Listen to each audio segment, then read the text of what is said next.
You are here on purpose with a purpose by design.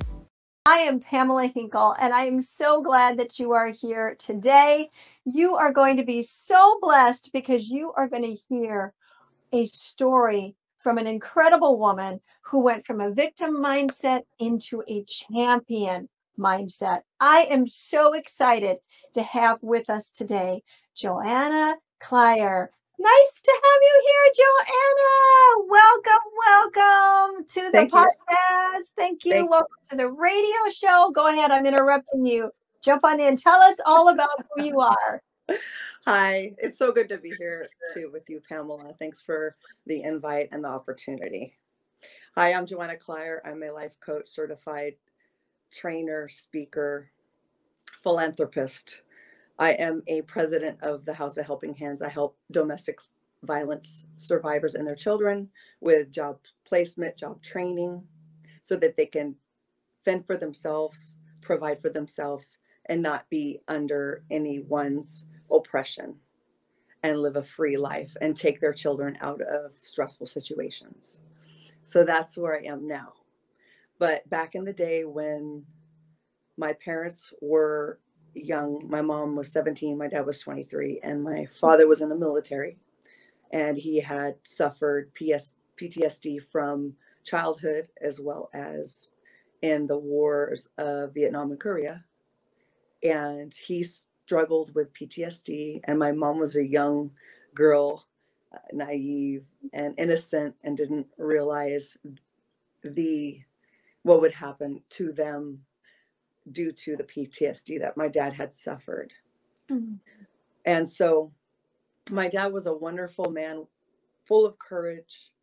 To be a veteran, you have to be full of courage to survive and withstand what they did in those wars and World War One, after World War Two. It's pretty amazing to see how resilient they were. My parents were married for about 41 years. It was mostly good, but we would have my dad would have periodical blackouts, and in that time he would be violent at times. This is not something that's new. It's been happening since the beginning of time. The brain, through trauma, does end up having blackouts where it will literally black out and you won't know what you're doing to protect you. So later on, when my dad was sick, my parents had gotten help. My mom was removed from the house and then put back in the house, and they received help. That doesn't happen very often. A lot of the times this has gone undocumented and unknown because there's a lot of silence involved and secrets. So the reason why I'm doing as well as I am going from victim to champion is because my parents went from victim to champions. Wow. At the end of my dad's life, he was sober and got help, and he was a very spiritual man the whole time. But he got help. My mom got help. She went to Al-Anon. And I was able to witness the change. He didn't have blackouts anymore. He was sober-minded. And for 12 years, I was at home, the youngest of 5 children, and able to watch him heal through his spirituality. You know, God took him out of his home to go in the military, and God took him out of the military on an honorable discharge, because he was a sergeant. But I've never met anybody come from where he came from to where he ended up. He ended up very close to me. We talked a lot. After he stopped abusing, I would go into a space. I was about 16 years old, and I would go into a space and I would try to get to know him. Not the person that blacked out or that did bad things, but the person who he was. Because when people are in addiction, they're not present minded. No. And they're literally self-medicated and running from certain things. And so that's what happened to me. I got into addiction to self-medicate. And so I'm an advocate for victims' rights because I grew up in victimization. Through my story, I'm able to understand what it's like to be in the victim mindset, to recover, to get help, and to implement the things that I've learned through recovery. And I know my mother did it and my father did it. And my dad at the end was very remorseful for what he did. And he apologized to me personally and told me what had happened, and wrote letters to my siblings apologizing for what he did. And he told me that he did feel that they should have taken him away, to go to jail or that kind of thing. He felt so bad about it. That, I felt like that must have been really hard for him to hold that for so many years, but he died at 64, and I was able to see him at the end and be there for his last breath. Oh, Joanna. Wow. And because they had courage, I just have this feeling that even though that I went through addiction, even though I tried to find what the answers were, I just couldn't, because I didn't have the tools. Because there was still, in our previous generation, there's still a lot of anger. There's still a lot of unforgiveness that goes on. And so I've had to really work through a lot of that, be in acceptance, be in the present, not be in the past, not be in the future. And through all my classes that I've taken the last couple of years, I've been able to process a lot of this negative energy into a positive state, learn how to ignore the negative forces outside, and then just be calm and present. It's a work that takes every day. Oh, sure. Absolutely. Wow. But because I did all those, I watched all that and I went through all of it. I understand what a victim mindset is. I understand that it's passed down from generation to generation. And my dad tried to stop it. And then I just take it one step further. So my children didn't have to deal with that at all. So I provided a safe space for my two girls, and my husband was better than his own parents, spent a lot of quality time with them, and we just worked together as a team. And the one thing I just want to point out to people, there's dysfunction in every relationship that you have.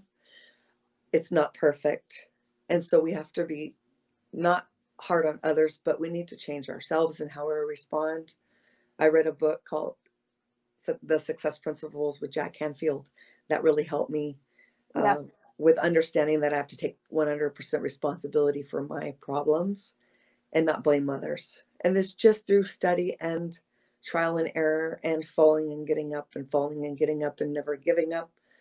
The courage that my previous generation, my parents, went through was just hard and stressful, and they struggled. They just survived. But with our generation now, we can teach our children to thrive, that we can change for the better, and then we can pass it on.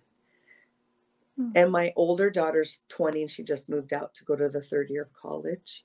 And my younger one's in the first semester of college.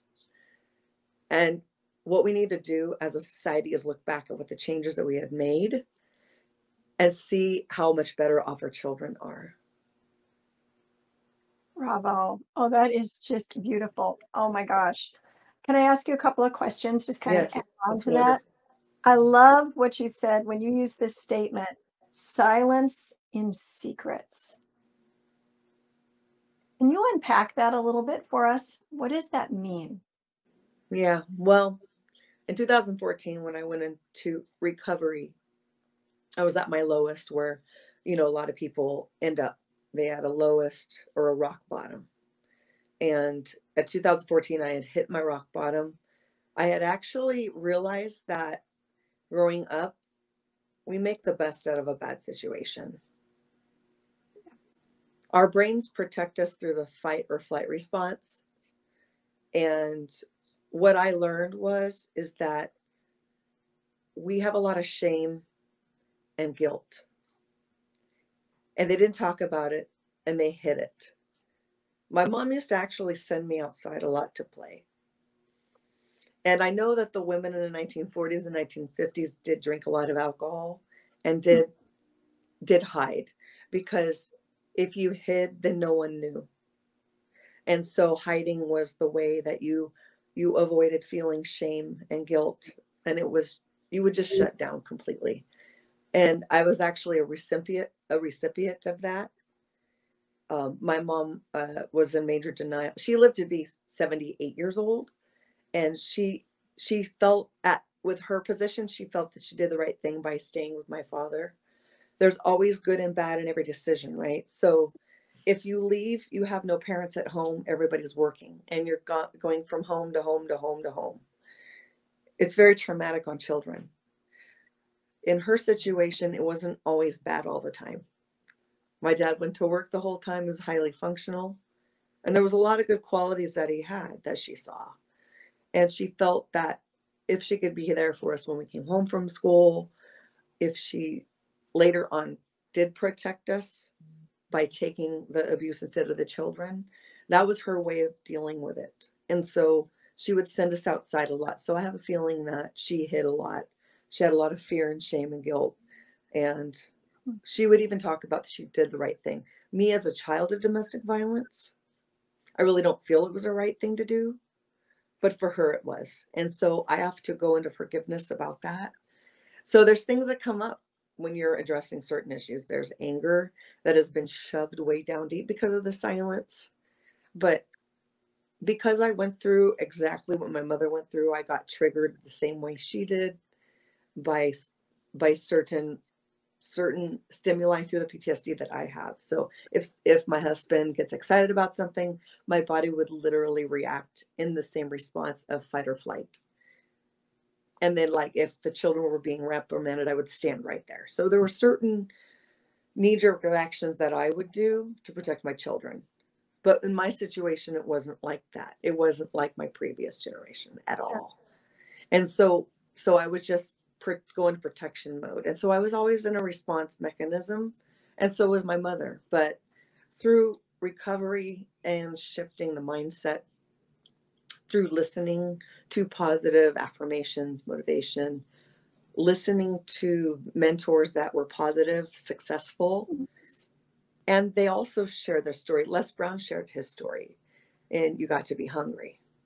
Mm-hmm. And he shared his story, allowing us at the power of voice, in the power of voice, and as women of power of voice. And of course, you'll probably go into that later, but sharing his story, sharing his struggle, sharing his ability to have courage, sharing his ability to work through fears, and having that mentor through his experience, strengths, and hope, share that with us. And then we have the ability to have strength and hope. And then recovery, I share the 12 steps of Alcoholics Anonymous in the Resilience to Greatness book that you're a part of in the collaboration with Riel. And she's an amazing book collaborator and an amazing woman. And I want to thank her for putting you and me and other wonderful people that have gone from victim to champion and can share their story because other people allowed them to and open the door for them. Right. And I feel that she has done that, Riel. I cannot pronounce her last name very well, but she knows who she is. But so Resilience to Greatness, check it out. Pamela has her story. I have my story in there, from victim to champion, and we share our story. I put in recovery 12 steps program in there so that other people can kind of look at it and notice that when you're in a victim state, you're in this place of insanity, because in Jack Canfield's book, there's an actual acronym. You have an event, you have a response, and then you have an outcome. Very simple. So if you have an event, you have a response that's the same, you'll have the same outcome. So in order to have a shift, sometimes people have to be removed from the home in a traumatic experience. Children have to be removed in order for the abuser to understand the severity of what they're doing. Because if no one does anything about it, it's the same result, which has the same outcome. And someone's got to stop the cycle. Mm. And my dad did say at the end of his life, if I can make it better for my children than I had it, I'm doing all right. And when you come to the end of your life and you know it's not going to last that much longer, that's where the rubber hits the road. Wow, that is so true. And I liked what you said about your mom. For her, it was right. And that really struck me when you said that, because I don't think anybody gets up in the morning. Well, we'll just say qualify that. I would say most people, 99.9%, are not getting up in the morning thinking about how they can make somebody else's life miserable. I think that we do the best with what knowledge we walk in the light we have, right? And we walk in, as you put it, this silence and secrets. Like, this is not about, oh, I have a secret, don't tell. It's about what happens when we keep pushing down all. It's like those beach balls in the water, in the swimming pool or in the lake. We keep pushing them down, we keep trying to hide them. There's all this rumbling and current underneath, right? We're trying to push everything down. And then our bodies react, our minds react, everything reacts. And I love how you put it, that your mom did the best that she knew how, and your dad knew the best that he knew how. It wasn't that they were trying to be, uh, they were purposing in their heart to do wrong. And if we can get a handle on that, and I can relate with that because of things that went on in my home, especially with my father, that my father never intended. That wasn't his dream, was to like make my daughter and my family miserable. And like you, at the end of his days, I was there with him and walked him home into heaven. And so I totally get that. And I had to come to that, Joanna, where it was like, listen, either I get to know the man, or I just know the reputation, and I have a choice as to what I'm going to know, and then develop a relationship that is safe within those boundaries.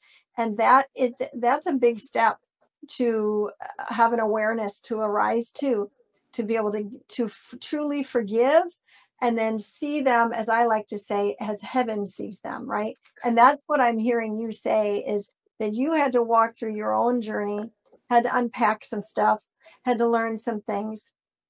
And then part of your coming into this champion, being a champion in life, having that champion mindset, but being a champion, so much of this seems to evolve, if I'm understanding correctly, through your story of realizing that mom and dad weren't out to get you, that they weren't just bad people or dumb or whatever a person would label that, just abusers, but that they had their own story. And you even said, I wrote it down, that this is a generational thing that just gets passed down. And I mean that with all sincerity, everybody listening and watching. We're not just talking woo-woo, high pie in the sky, like some generational thing, spiritual. We're talking about it not just as a spiritual thing, but as a physical thing, that it does continue to flow down until somebody says no more, and then breaks that chain, literally, with heaven's help. And you talked about your dad being a spiritual man. But then we can be spiritual all we want. We have to make the change. We have to choose to do the work, right? And you said your dad started it, but that I'm paraphrasing, your dad started it, but that you completed it. And that you now have your generation, your children now that are growing up, first generation, they're not victims. They don't even have that mindset to contend with. They are champions from the get-go, and their children are now their second generation champions. That is so cool. And I want to flip that picture out to everybody and say, hear what Joanna is saying in her story. Her story is amazing, and we're going to hear more about it. But what she's really teaching us is that not only can you flip the switch and make the difference by what you're choosing to think on, mom and dad were this way or that way, but begin to see them through heaven's eyes and all that stuff we've already talked about. But what that then not only does for you, but what that does for your family, your children, your grandchildren, whoever is in your life, your partner, spouse. You said you started with your husband, or the father of your children would be like reprimanding the kids, and you would be like right there, in a fear mentality, repeating that cycle, right? And then it was like, no, I have to come up higher. I have to see it differently. And because you did that, you were part of that chain reaction to pass on a generational blessing to your children, and not continue the generational junk. And I just want to applaud you for that. And I've taken such great notes of what you said. And I believe, if you guys out there don't have your paper, I always have my paper and my pen, because these guests, they take us to school. Joanna, you're taking us to school today. And I so appreciate you being just so transparent. And I want to say that Joanna and I know each other through the Power Voice, through John Tallarico and Thinking into Results, and also through Riel Kunini. And I might have said her last name not quite correct. But hello, Riel Kunini. I'm close, and I know you're proud of me right now because I said it, Riel. All right. So, Joanna, tell us a little bit more about your story, and then kind of loop us into how did you end up in this book collaboration? We're so curious. So, add anything in about your story, and then take us on. Wow. Okay, so we're gonna have a shift here. When I went in 2014, I literally had put myself in rehab in an outpatient. Wow. Because I needed help. There's one thing that people don't need to realize about addiction is that it's just self-medicating. Mm-hmm. So pretty much through my whole adult life, I have been seen by a doctor and medicated with depression. And we had talked about unpacking and hiding and sneaking. Well, what happens is when you hide and sneak, it stays inside and it festers. Oh, it's so good. And it for people that are different, it manifests it comes out in different ways. Some people comes down in anger, but for me, it came down in sadness. So you have people that explode, and you have people that implode, right? Mm-hmm. So that's what I learned about myself. I imploded. I was taught not to talk about it. I was taught that whatever was at home stayed at home, and whatever was at church stayed at church. Sure. And it was two separate things. So it was very confusing as a child. Mm. So what I had to do is realize that my sadness, it's my type of anger gone inward. And it really causes a chemical change and imbalance. I also suffered from PTSD from early childhood trauma. And so there's certain things that I don't remember, right? Right. I heard a couple stories where I was lifted up, right, and put down. But I don't, and whatever I saw as an infant, a toddler, causes you to have PTSD. So you block out certain things. So in order to understand why things are, you have to literally layer by layer, unload one layer at a time in order to get to the core of why you drink or why you use to numb it, right? So I was doing pills on top of alcohol, for example, and that wasn't good, and stuff like that. And so in order for the medications to work, and I promote medications for anybody who has PTSD, because what happens is you're always feeling like you're unsafe everywhere you go, because you're always waiting for the ball to drop, because that's what happened all the time in that certain scenario. And so I learned not to drink. I learned 12 steps. So in order for me to understand what my voice is, I have to know what my voice is, because in trauma, the voice stays down here in the stomach and or the chest or in the throat, and it hasn't had an opportunity to come out. So wow. with therapy and stuff and recovery, you're allowed to literally feel the shame, feel the fear, feel because you have other people in the room with you that have gone through the same thing, that understand you. So being a part of a collective like that, there's a certain energy. And so it teaches you that it's okay to feel that way. And it gives you in recovery a space, a safety where you can share anything that's on your mind, what you're going through. We have readings and stuff like that. We can talk about the reading or talk about anything that's going on in our life. And it allows for us to heal.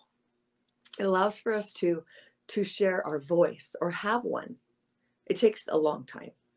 So be patient with yourself if you're in this process already out there. People who are out there in this process, be patient with yourself. Easy does it. Take it easy.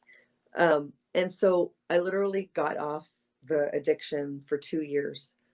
And once about 2 years, the fog starts to lift, but you have to stay in recovery. So you have to stay in the meetings. You have to stay connected to your higher power. I had the God that I was grown up with removed from my life when I was 30 and I'm 50 because of life circumstances. My husband and I married in the church, and then he changed after that. And so I literally had to apply the Christian faith through. Wow. Because I did that with my father, I was able to do that with my situation. And I have seen people in churches break up families over this. Yeah. And so I want to avoid that as much as possible for people, because you can love the person as you and I've talked about. You might not like their choices. You might not like that they think differently than you. But the thing is that that's just life. It's just life. And so in my story, I literally put myself in, because it was either I go into rehab, take time off work, heal. I was out for 5 months of work, and then I was in bed for 4. So this process is very difficult. It's very painful, but it's necessary.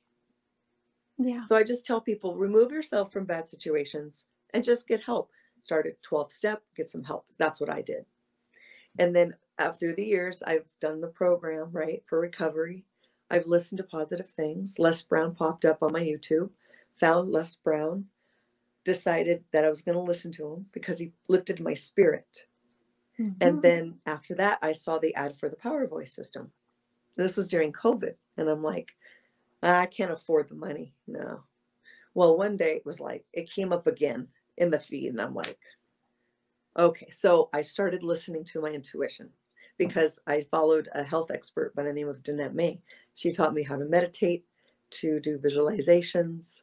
And then at the same time, Les Brown taught me powerful words of positivity, going from your muck to, and then they all did this. So I would just follow leaders, thought leaders, Les Brown, and he taught us through his story that we could share our story through our speeches. We give 3-minute speech first, and then either a 10 or 15-minute speech next. And literally I was taking 23 takes of this 3-minute speech, just scared half to death. But then because I had meditation, I would do a meditation like right before, jump up and down like Freddie Mercury, and just say, you got to just go for this, So you set your fears aside one at a time, and you just kind of just do little steps. And of course, Les Brown says, yard by yard is hard, inch by inch is a cinch. So then after that was John Tallarico's mindset course. And then I did a media class with Cheryl Hunter. And at that time, I got a phone call from a vice president of House Helping Hands. She said, we want the same thing. And so she taught me to be a board member. And then I became the president, because the previous president stepped aside.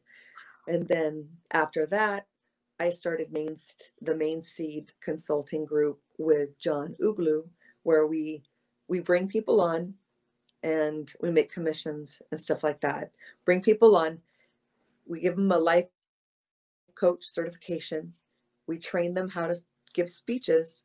And because I went through all those steps of recovery over a 3-year period of time, then I was able to get to the point where I am. So I've done probably about 5 book compilations. The first one that came out was Resilience to Greatness, and that's actually a great beginning for me as a new author. And then there is Hunger for the Hustle with Jake Fowler. He was a part of the first 20 speakers in the Power Voice system. And there's a group of us in that one. And then there's another one that I'm part of with Above Average, Andy Audette. So I was able to recently go to an 8-hour class in person, 8-hour training through him. And then the next day we all got on stage and we spoke for 6 minutes. That's so amazing. And it felt so good. So what Danette May taught me was follow the intuition to what you have. It's either a God, people call it different things. So I don't necessarily have the Christian faith belief system, but I have a higher power, right? Mm-hmm. And so I don't judge people, no matter what they believe, Muhammad Whatever religion they have, that works for them, just as long as they're not hurting themselves or anybody else with it. So I go into acceptance that I can't control anything but myself. So anything outside of that, through my healing, I understand that I have to be in acceptance. For those viewers out there, there's acceptance prayer is a very good one. And then the Serenity Prayer is what helped me go back to work in my traumatic experience, go back into that space and face it and work through it, and then end up getting out of it, right? Because when you're traumatized, it just triggers you from old pain, and then you take it, and then you're a victim, and then you transfer to champion, but you have to decide that you want that. So it's possible. As Les Brown says, it's possible, and you have to listen to your inner voice, to which we did not get from our previous generation. Listen, and I just roll with it. The opportunity comes up, you know what? The money will come. The money will come, right? Just as long as I do the work, just as long as I face the fear. And the biggest fear I have left really right now, and I'm just going to share this, is my forgiveness. Because forgiveness is the number one thing that keeps people from moving forward. Number one, forgiving yourself, and number one, forgiving the people that have hurt you. And coming to an understanding that you need to forgive them because they did the best they knew how. So my story is, and I'm not alone in this. In the Power Voice system, there's over 1,000 members, 1,200 members that have been able to watch Les Brown and his story, watch his unfold. And the reason why he started it was because he did not speak on stage for 14 years because he didn't have any degrees. He didn't think he could do it. And the only reason why I'm doing what I'm doing is because he expressed his voice and his story and what he's doing.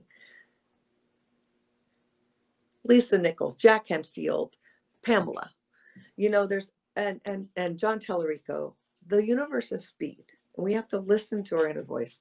A lot of people think it's woo-woo, like you talked about, but that they're just in denial about having their own emotions because they're not used to having their own emotions. In the past, we're used to being a collective, a we. We're not a we, we're individuals. We have our own thoughts, feelings, and emotions.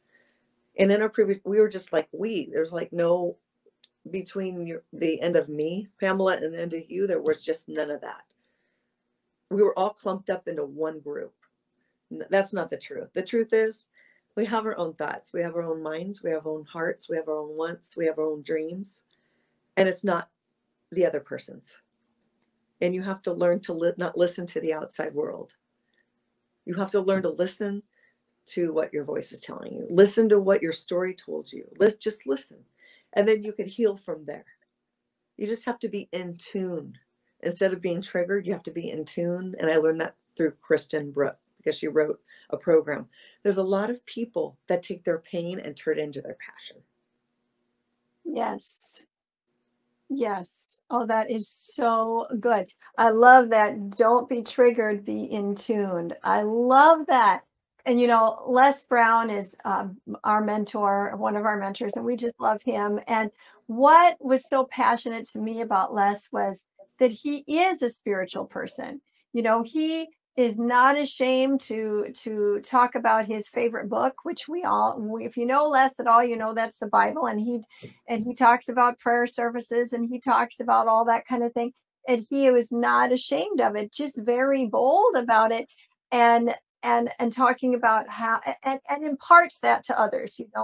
It doesn't, and not in a way of saying, like shoving something down somebody's throat type of thing, but saying that this is out here, and it was a reality to him, and sharing that, and how he was carried on those wings of prayer through all of the different things that he's been through in life. And now how at his beautiful age that he is, now he is sitting in that place where he's raising up his Padawans, right? And really giving all the glory to heaven for doing that. And to me, when you said, I wrote this down, that you, where did it go?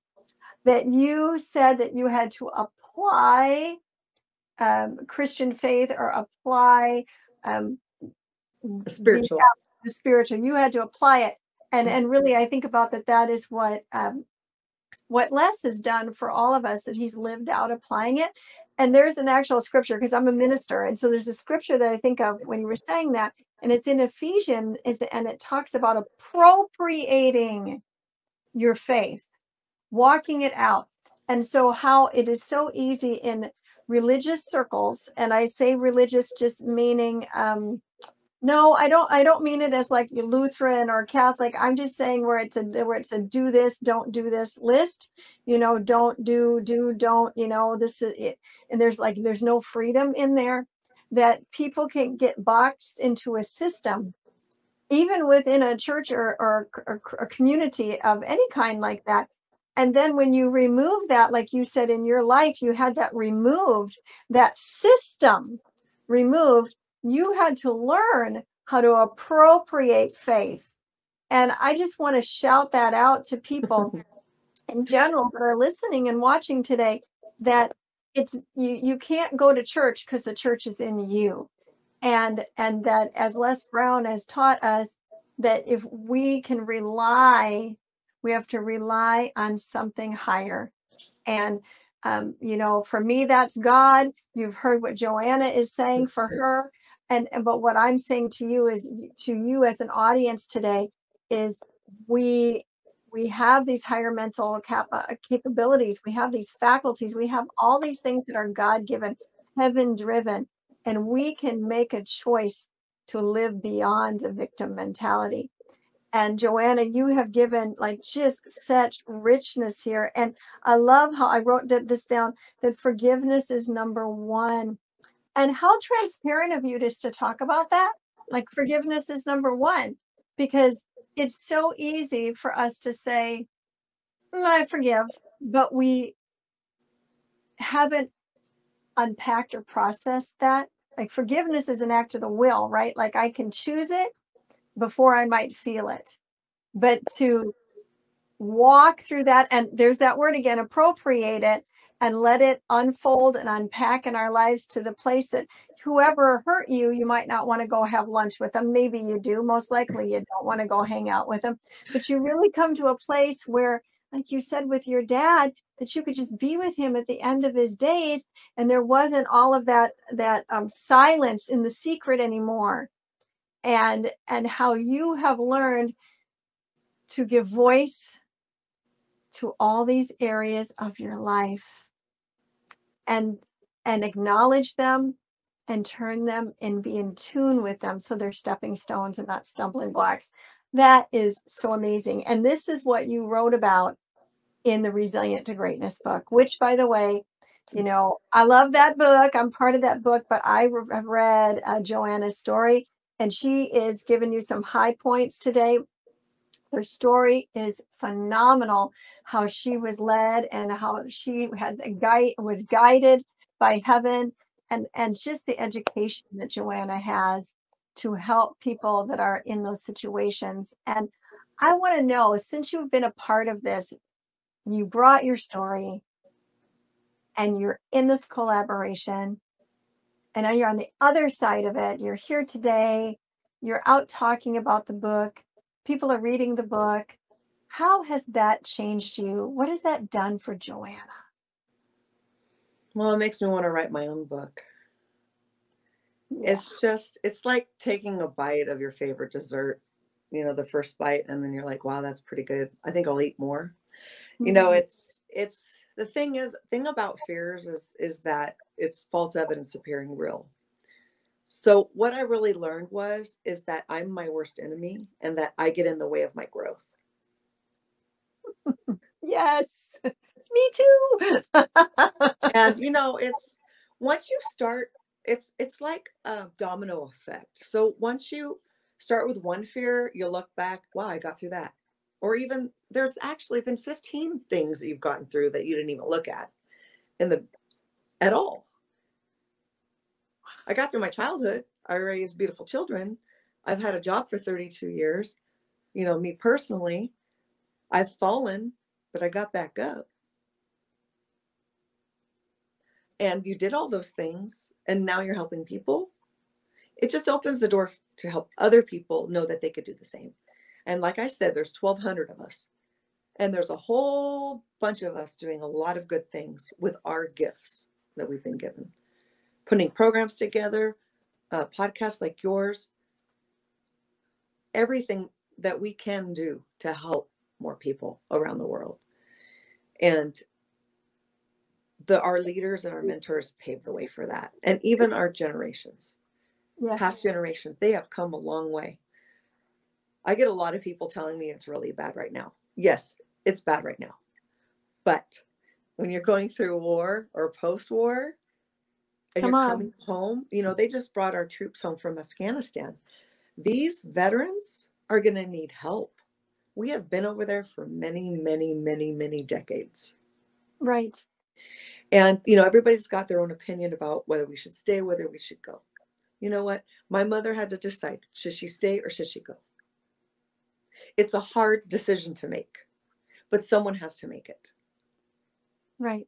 And when they make it, as a leader, I was listening to a motivational speech, because Les Brown has this app called Les Brown app, whatever. And I downloaded it, and he was saying that in order to be a leader, you have to be the leader. You can't look at it as a 90-degree angle. He said you have to look at it as a 360-degree angle.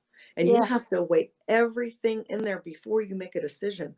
Yeah, you got people down here complaining because they're a bunch of victims, right?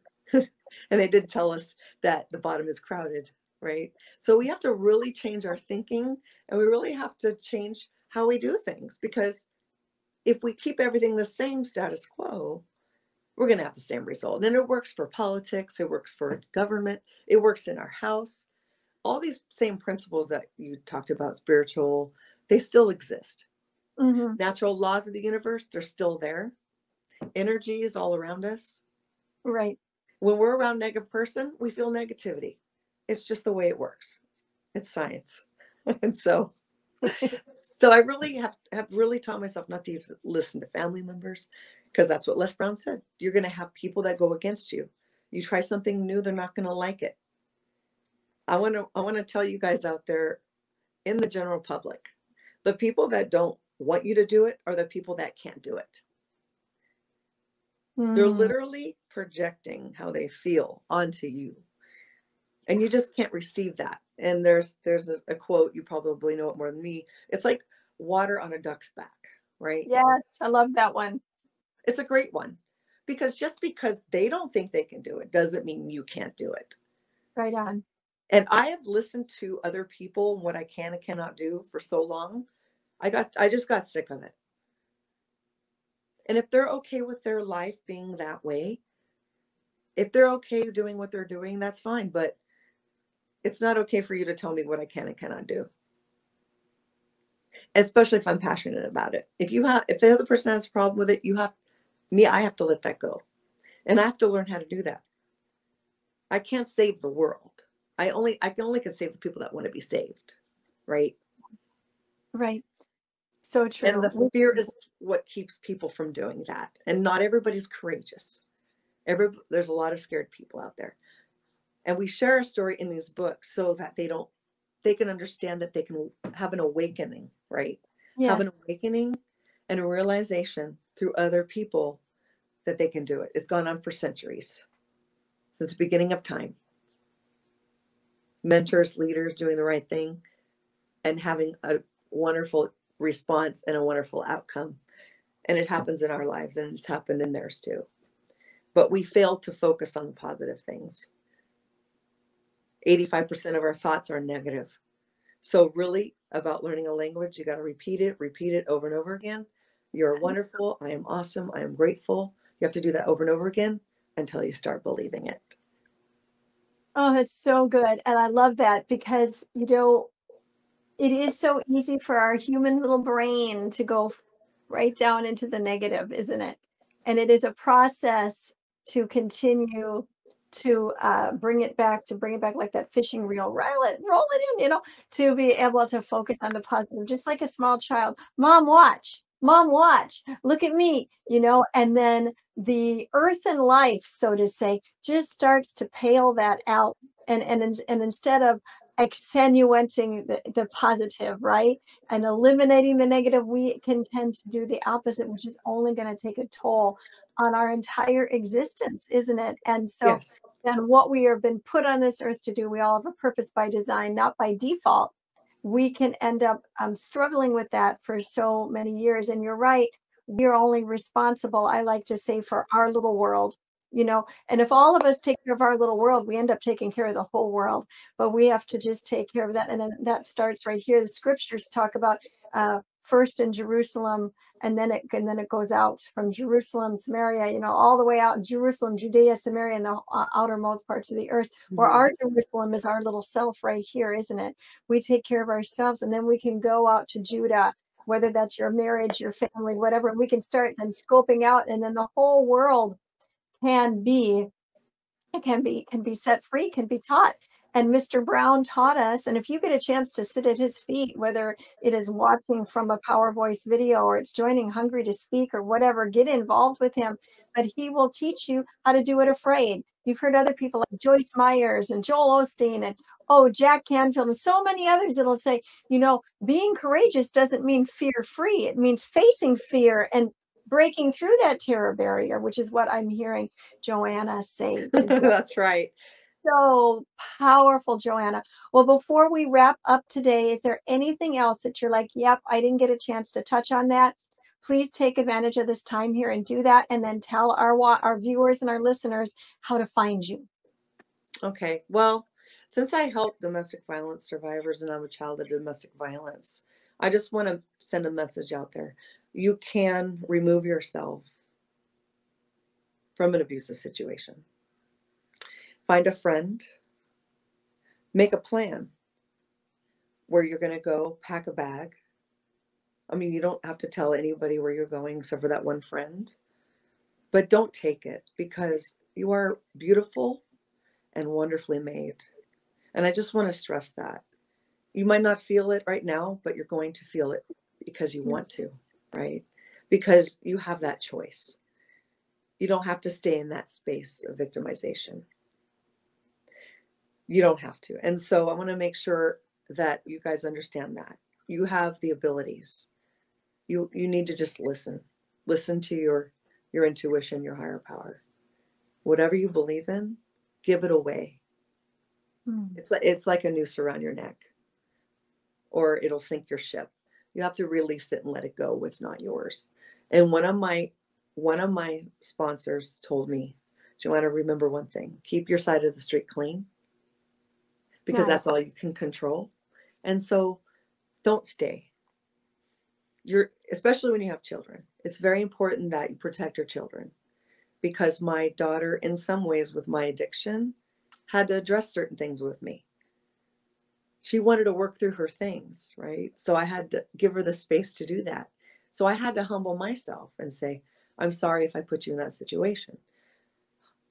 Pride and ego in recovery is the one thing that will keep you from growing. And it can come out in many ways. Sure. Like, I cannot accept the fact that I hurt people in my addiction, right? I have to accept that I did that. And honesty is key. Only in a safe environment, with a safe person, in a safe group, a recovery group, and or getting treated with medication, with your physicians, and going into some recovery groups. There's a bunch of them out there for every addiction you have. Overeaters Anonymous, they have everything. So I just want to encourage those who are feeling hopeless. It can stop it with you. It stops with you. Yes. And if you're having difficulty, listen to Les Brown, your YouTube. Listen to some motivational speakers that are out there. Tony Robbins, or whoever strikes you. And if you're struggling, look up the Serenity Prayer. Look up the Acceptance Prayer. Yes. When you read them out loud, that's wonderful. Also, you can write out whatever stresses you had in your life and burn them. Or if it's not safe to do that, you can write them all out and then you rip them. It's like a ceremony. So you're not only understanding that you did bad things, you're also putting into practice physically and going through the motions of doing it, because thinking about it is different than actually doing a ceremony. I literally did one with my daughter. I had a relapse and I came back into the program, and I literally had a thought, I need to do a ceremony with my daughter. She's old enough now, she can understand. So what I did was I just poured I poured it down the toilet, flushed it, and I said, you're out of my life. And she goes, you're out of my life, And you know what? If we put aside our pride and ego, we work on ourselves only, it's a miracle. Miracles happen. Yes. Oh, and you're going to remove yourself from that person. You don't have to take it. And so that would be my first thing. That's awesome. And how do the listeners and viewers find you and get the book? Hi, yes. You can go on Google, Resilience to Greatness. Rial Benini is the collaborator, and my story's in there, and Pamela's story's in there, and a few others. And I want to thank all those who contributed, because once you share your story, someone's going to pick it up, read it, and apply it to their life. Yes. And also, I'm on Instagram, Jojo Kleier, at Jojo Kleier. I'm also on Facebook, Joanna Kleier. I'm on LinkedIn as Joanna Kleier. I'm a motivational speaker as well as a transformational life coach. Because if I transform my life, I can help somebody else transform theirs. Amen, sister. And then also, I'm a part of Mupo Entertainment. So if anybody wants to have a show of their own on our platform, it's a full service. Go to mupo.com, or you can reach out to me, DM me, and I can tell you about that. There's also Believe in Your Dreams Network, and they're more of a spiritual television network, and they have all different kinds of shows on there. But we're a full service in Mupo Entertainment, so you could either have your own radio show, you can have a book publishes, a record label. We have a school, so once you sign up for the membership, $7.99 for the whole year. Every year, you get your own bandwidth, your own server, your own station. So we're equivalent to an NBC, we're equivalent to Hulu, and so we're bigger than Netflix. Woo! So as a matter of fact, what's going to happen is we're going to be launched soon by Carl Sabatino, who launched NBC, Kelly Clarkson, OWN, and Ellen DeGeneres Show. So we're working very hard under Michelle Mupo and Jocelyn Pearson and and myself. Never done this before. Michelle's going to teach me everything I need to know about the entertainment business, and Carl's going to teach us classes on how to be broadcasters. And so just the whole thing is just so exciting. So to go from victim to champion is scary, happy, sad, glad, mad, everything in between as a human being. But you have to choose positivity. You just have to, because all of the other stuff will literally take you to illness and sickness and death. And so it's either life or death. So choose life. Choose life. Oh, I love that. And I love how we're closing this out, because you started with talking about your dad's story and how it affected you, literally the victim. And now ending on this champion note with you talking about broadcasting and television. And like, do you guys see the transformation? This is huge. Grab a hold of this. Thank you so much, Joanna, for being here today. This has been so good. I've got like a full page and a half. You definitely took me to school today. You've taken all of us to school today. Make sure that you follow Joanna, learn more from her, get involved with Mupo Entertainment. They're an incredible group of people. I am also connected with them and so appreciate all that they're doing and helping so many people out there. Thank you, Joanna, and thank you to all of you who have been here today, whether you're on YouTube watching us, hello, or you are listening on the radio or by podcast. We appreciate you. And just know, it's your turn right now. You have a purpose by design, not by default. Go on out there and keep being the salt and the light everywhere you go. Bye. Ascend Above the Crowd is the newest course by Pamela Hinkle. Ascend is a self-paced email course that will come directly to your inbox and will change your mindset and your life. Each week, you will receive lessons, resources, challenges, and journal writings that will help you discover your purpose by design. It's your time to ascend above the crowd. To learn more about Ascend, go to www.purposewithpamela.com/ascend. Pamela Hinkle is the founder of the Purpose Center. Pamela is a mindset mentor, author, speaker, minister, and transformation coach. Her weekly podcast, international radio show, and television show are a lifeline that changes lives and inspires people to discover their individual potential through realizing their purpose by design. Pamela is a natural motivator and has shown many how to find their niche and transform their lives. Although success is an uphill battle, Pamela gives the necessary strategies to flourish, cheering you on every step of the way. Pamela shares from her personal experiences, education, and life as a woman in leadership, utilizing decades of knowledge. Taking the approach of, let's have coffee and chat, she will awaken your dreams and purpose by design. Are you ready for Pamela to help guide you? Email us at purposewpamela.office@gmail.com or go to her website at purposewithpamela.com.